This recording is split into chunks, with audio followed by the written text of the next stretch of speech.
ही बातमी कांद्याचे दर सातत्याने कोसळत आहेत। कांद्याचे आत्ताचे कमाल प्रति क्विंटलचे भाव जे आहेत ते 900 रुपयांपासून सुरू होत आहेत। 900 ते 1000 रुपये भाव मिळतोय आणि किमान भाव हा फक्त प्रति क्विंटलला 300 रुपये एवढाच मिळतोय।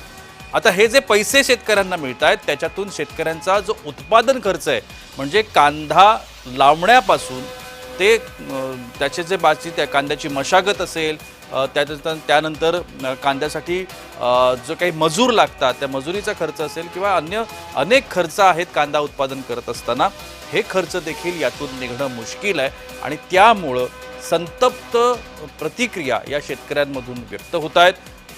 आत्ता या घडीला काय करायचं, ऐन सणासुदीच्या तोंडावरती काय करायचं, हा एक मोठा यक्ष प्रश्न कांदा उत्पादकांच्या समोर आलेला आहे आणि या सगळ्या संदर्भात काही प्रतिक्रिया आपल्याकडे आहेत त्या आपण पहिल्यांदा पाहूया। कांद्याच्या भावात झालेली घसरण आणि याच्यामुळे शेतकरी मेटाकुटीस आलेला आहे। ऐन दिवाळीच्या सणाचा टाईम असताना आज बाजारभाव काय कुठल्याच मालाला राहिलेला नाही आहे आणि नाफेडचा कांदा त्याच्या आलेला आहे। तो नाफेडचा कांदासुद्धा जर त्यांनी बंद जर केला, समजा तिकडं दुसरी काही त्याची विल्हेवाट लावली तर शेतकऱ्याला 2 पैसे काहीतरी भेटतील। नाहीतर अशा भावामध्ये शेतकऱ्यांना अशी परिस्थिती झालेली कांद्याची की दुसऱ्या कुठल्याच मालाला बाजार नाही आहे। आज व्यापार करण्यास थांबून घेतलंय। आज हे जे धोरण आहे सरकारचं चुकीचं ते कुठंतरी आपल्या शेतकऱ्यांना मारक ठरत आहे। आपण बघितलं असेल आपल्या देशातून 35% जवळपास कांदा हा बांगलादेशला निर्यात होतो, परंतु कुठंतरी 1 वर्षापासून बांगलादेशनी स्वावलंबी होऊन आणि त्यांचा कांदा जो पिकवणं चालू केलं आहे त्यामुळं फार मोठा फटका आपल्या कांद्याला बसला आहे। आणि तर या सगळ्या संदर्भात आपल्याशी चर्चा करण्यासाठी आता माझ्यासोबत आहेत लासलगावच्या बाजार समितीचे संचालक जयदत्त होळकर। होळकर, माझा आवाज आपल्यापर्यंत पोहोचतोय? हो, पोहोचतोय जी। कांदा सातत्याने घसरतोय, कांदा सातत्याने रडवतोय आणि शेतकरी जो उत्पादक शेतकरी आहे त्याचा खर्च सुद्धा या दरातून निघत नाहीये, अशा पद्धतीचं चित्र आता आपल्या सगळ्यांसमोर उभं आहे। बाजार समिती या नात्यानं तुम्ही या सगळ्या संदर्भात काय करता आहात किंवा कशा पद्धतीची भूमिका तुम्ही आता घेता आहात? नाही, बाजार समिती म्हणून जर आपण विचारला तर बाजार समितीचे सातत्याने प्रयत्न आहे की शेतकऱ्यांना जास्तीत जास्त चांगला दर कसा मिळेल हा बाजार समितीचा प्रयत्न राहिलेला आहे। परंतु बाजार समिती या कांद्याला बाजार दर मिळवून देण्यासाठी बाजार समितीचे अधिकार मर्यादित आहे। हा जो काही विषय येतो हा संपूर्ण देशांतर्गत जो काही कांद्याचा आयात निर्यात जे काही धोरण आहे यावर सगळं कांद्याचे बाजारभाव अवलंबून असतात आणि म्हणून या कांद्याचे दर जर सुधारावे वाटत असेल तर याच्यात सगळ्यात महत्वाची भूमिका केंद्राची असते आणि त्याच्यानंतर दुसरी भूमिका ही राज्य शासनाची असते। या 2 स्टेटनी जर केंद्र आणि राज्याने जर ठरवलं तरच खऱ्या अर्थानं कांद्याचे दर या ठिकाणी सुधारू शकतात। आपण जर बघितलं तर साधारणतः देशामध्ये कांद्याचं जर उत्पादन बघितलं आपण तर 3,07,00,000 मेट्रिक टनाच्या आसपास आपलं कांद्याचं उत्पादन होतं। साधारणतः आपण मागच्या 2-5 वर्षामध्ये जर बघितलं तर साधारणतः 20 ते 25 लाख मेट्रिक टनापर्यंत आपण कांदा निर्यात केलेली। या वर्षीची निर्यात कमी झाली, साधारणतः 11 ते 12 लाखच मेट्रिक टन कांदा होऊ शकली। आपल्या देशाला साधारणतः 1,45,00,000 मेट्रिक टनाची गरज असते, म्हणजे आपल्या देशामध्ये तेवढं कन्झम्पशन आहे। पण उरलेला जो काही कांदा आहे 1,50,00,000 मेट्रिक टन जो कांदा आहे याचं नियोजन खऱ्या अर्थानं केंद्र शासनाने केलं पाहिजे।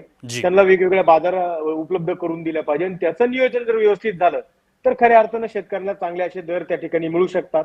परंतु त्याच्याकडे उलट्या अर्थाने बघून केंद्र शासन फक्त निर्यात बंदी किंवा निर्यात सुरू एवढे 2च निर्णय त्या ठिकाणी कांद्याच्या संदर्भामध्ये घेताना दिसतात। आणि अलीकडे 2 वर्षापासून आपण बघतोय नाफेड आणि एनसीसीएफच्या माध्यमातून कांदा खरेदी त्या ठिकाणी केली जाते। सुरुवातीला ही शेतकऱ्यांच्या फायद्यासाठी आम्ही नाफेड मार्फत कांदा खरेदी करतो हे भासवलं जात आहे, परंतु ही जी काही कांदा खरेदी ही संपूर्ण शेतकऱ्यांच्या विरोधातली कांदा खरेदी आहे।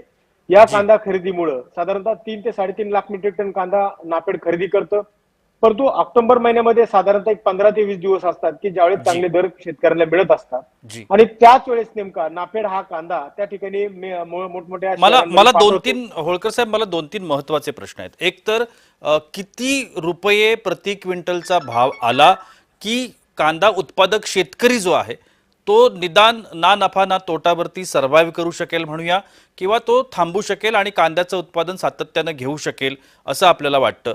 दुसरी गोष्ट, हे सातत्याने कांद्याचे जे घसरत जाणारे भाव आहेत त्याची जी कारणं आपण आत्ता सांगितली त्याच्यात अन्य कारण काही आहे का शासकीय धोरणा व्यतिरिक्त? आणि या सगळ्या संदर्भात शेतकऱ्यांना जर एक स्थिर भाव द्यायचे असतील तर काय करावं लागेल असं वाटतं?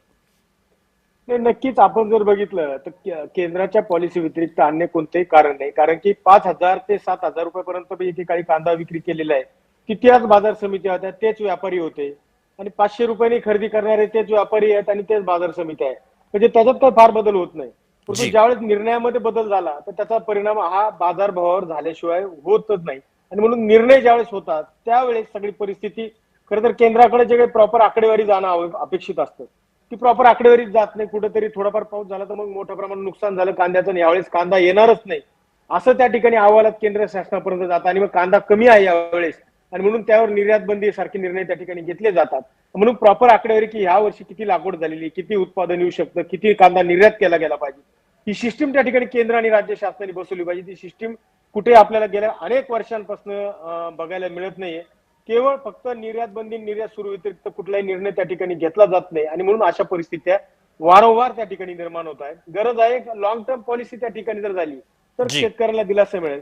राहिला उत्पादन खर्चाचा विषय, साधारणतः जर आपण बघितलं तर आता पेस्टिसाइडचे रेट वाढत चालले, फर्टिलायझर वाढत चालले, डिझेल पेट्रोल वाढलंय, लेबर चार्जेस वाढत चाललेले, ते दिवसेंदिवस खर्च हा वाढत चाललेला आहे. जी. म्हणून साधारणतः 3 ते 3,500 रुपये प्रति क्विंटलचे दर जर शेतकऱ्याला मिळाले तर जी. खऱ्या अर्थानं त्याचा थोडाफार खर्च जाऊन त्याला 2 पैसे त्याचं कुटुंब चालवण्यासाठी उदारनिर्वाह करण्यासाठी त्याला मिळू शकतील. म्हणजे कमीत कमी 3,500 रुपये प्रति क्विंटलचे दर त्याला कमीत कमी तरी त्याला मिळाले पाहिजे अशी शेतकऱ्यांच्या माफक अपेक्षा आहे. निश्चितपणानं. आणि आत्ता ज्या पद्धतीनं आपण पाहिलं, गेल्या काही दिवसांचा जर आपण आढावा घेतला, नैसर्गिक आपत्ती सातत्यानं येते, त्याच्यामध्ये कांद्याचं फार मोठ्या प्रमाणामध्ये नुकसान झाल्याचं देखील आपण पाहिलेलं आहे.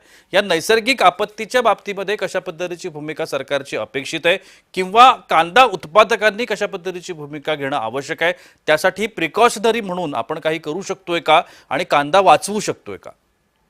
नक्कीच ज्या ज्या ठिकाणी मोठमोठे कांद्याचे बेल्ट आहेत, जे ज्या ठिकाणी मोठ्या प्रमाणात कांदा हा घेतला जातो त्या ठिकाणी काही कांद्यावर प्रक्रिया करून काही त्याच्यासाठी पावडर म्हणा किंवा काही डिहायड्रेशन म्हणा अशा पद्धतीचे काही उद्योग त्या ठिकाणी त्या भागामध्ये येऊ शकतात का हे बघितलं पाहिजे. पारंपरिक पद्धतीने ज्या पद्धतीने आता गोडाऊनमध्ये कांदा स्टोअर केला जातो त्यामध्ये मोठ्या प्रमाणात कांदा सडला जातो, खराब होतो, त्या ठिकाणी नवीन काही टेक्नॉलॉजी आणता येईल का की जेणेकरून कमी प्रमाणात कांदा खराब होईल, कमी प्रमाणात कांदा सडेल, अशा पद्धतीने काही करता येईल का यावर सुद्धा विचार केला गेला पाहिजे. असे वेगवेगळे त्याचबरोबर चांगल्या पद्धतीचे बियाणं त्याला आपल्याला देऊ शकतो का त्याच्यावर संशोधन झालं पाहिजे. या सगळ्या गोष्टीवर जर एकत्रितपणे चांगल्या पद्धतीने जर काम झालं तर मला वाटतं नक्कीच त्या ठिकाणी ग्राहकालाही चांगल्या दराने कांदा मिळू शकतो आणि शेतकऱ्यांना सुद्धा चांगल्या दराने त्या ठिकाणी कांद्याचे पैसे होऊ शकतात. गरज आहे कुणीतरी या संदर्भामध्ये पुढाकार घेण्याची आणि तो केंद्राने घेतला पाहिजे असं आम्हाला वाटतं. सातत्यानं तुम्ही म्हणताय की केंद्र आणि राज्य सरकारची भूमिका ही या सगळ्या बाबतीतली नाराजीची म्हणूया किंवा दुर्लक्षाची भूमिका असल्याचं तुमच्या सगळ्यांच्या बोलण्यामधून येतंय. आपलं या सगळ्या संदर्भात कोणाशी बोलणं झालंय का? आणि सातत्यानं केंद्र आणि राज्य सरकार या सगळ्यामध्ये लक्षच देत नाहीयेत किंवा ते सगळ्या गोष्टींकडे दुर्लक्ष करतायत असं होतंय का? नक्कीच. आता कालच आपल्या चॅनलच्या माध्यमातून सदाभाऊ खोत आपल्या चॅनलवर होते आणि त्यांनी इतकी हतबलता दाखवली की आम्ही वारंवार त्या ठिकाणी सांगतोय परंतु आमचं ऐकले जात नाही अशा भाषेमध्ये अशा शब्दामध्ये त्यांनी सांगितलं. आणि मग जर एखाद्या आमदाराची अशी परिस्थिती असेल तर आमच्यासारख्या साधारण कार्यकर्त्यांनी किती बोर्डावर किती बोलावं आणि त्याची किती दखल त्या ठिकाणी शासन घेईल हा सुद्धा एक आमच्या मनामध्ये शंका येते या सगळ्या गोष्टीमध्ये. काय करता येईल किंवा अशा पद्धतीनं बाजार समितीच्या माध्यमातून आपल्याला काय भूमिका घेता येईल? हे नक्कीच. आता मला असं वाटतं की अजूनही वेळ गेलेली नाही. साधारणतः मागच्या 4 महिन्यामध्ये ज्या शेतकऱ्यांनी कांदा विक्री केलेला आहे त्याला ज्या पद्धतीने कांदा विकला त्याचं सगळं रेकॉर्ड बाजार समित्यांमध्ये आहे. त्या शेतकऱ्याला थेट आपल्याला अनुदान देता येईल का जेणेकरून त्याला जो काही तोटा आहे तो त्या ठिकाणी भरून निघू शकतो. तो जर तोटा निघून भरून जर निघाला तर पुढचं पीक तो त्या ठिकाणी घेऊ शकतो जेणेकरून पुढचं पीक चांगल्या पद्धतीने येऊ शकतं. त्यामुळे शहरामध्ये तुटवडा जाणवणार नाही. या सगळ्या गोष्टीसाठी आता मात्र शासनाने पुढाकार घेतल्याशिवाय बाजार समिती किंवा आमच्यासारखे शेतकरी संघटनेमध्ये काम करणारे काही प्रतिनिधी असतील या लोकांनी फार करून आता आंदोलनही पहिल्यासारखी राहिलेली नाही, आंदोलनही त्या पद्धतीने होत नाहीयेत आणि म्हणून त्याची दाहकता कदाचित शासनाला जाणवत नसेल. तो ग्राउंड लेवलला अत्यंत बिकट परिस्थिती शेतकऱ्यांची झालेली आहे आणि योग्य वेळी जर त्याच्यामध्ये हस्तक्षेप शासनाने आता केला नाही तर मात्र हे शेतकऱ्यांचा दुर्दैवच म्हणावं लागेल. नक्कीच जयदत्त होळकर साहेब, धन्यवाद. तुम्ही वेळात वेळ काढून सहभागी झालात चर्चेमध्ये आणि आपल्या ज्या काही म्हणणं आहे ते तुम्ही प्रेक्षकांसमोर मांडलं.